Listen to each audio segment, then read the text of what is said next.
Hello viewers, আপনারা drawing reading কিভাবে করবেন? প্রথমত আপনাদেরকে সরাসরি যেতে হবে কলম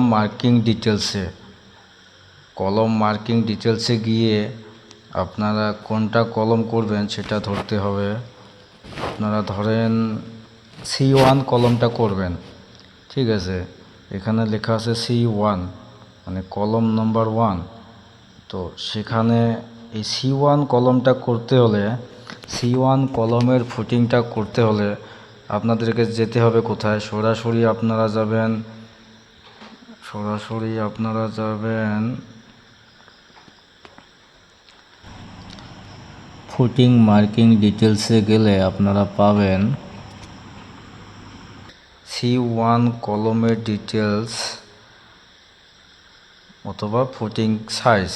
এখানে লেখা আছে C1 কলম এখানে বসবে, সেটা রেড অ্যারো দেখা পাচ্ছেন, রেড চিন, এখানে কলমটা বসবে।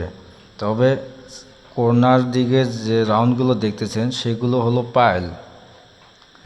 হলো পাইল। তো আপনারা ফুটিংয়ের সাইজ এখানে তো পেয়ে গেলেন, যেমন এখানে লেখা আছে PC1, এটা হলো ফুটিং নম্বর। এখন ফুটিং নম্বর কোথায় পাবেন? ফুটিংয়ে আপনার কি কি রড আছে এগুলো দেখতে হলে আপনাকে যেতে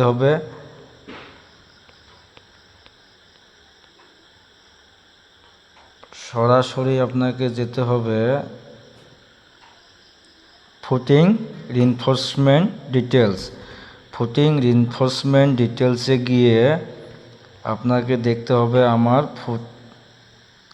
PC1 কোথায় আছে। এগুলো দেখেন PC2 আছে, PC3 আছে, PC2 আছে, PC2।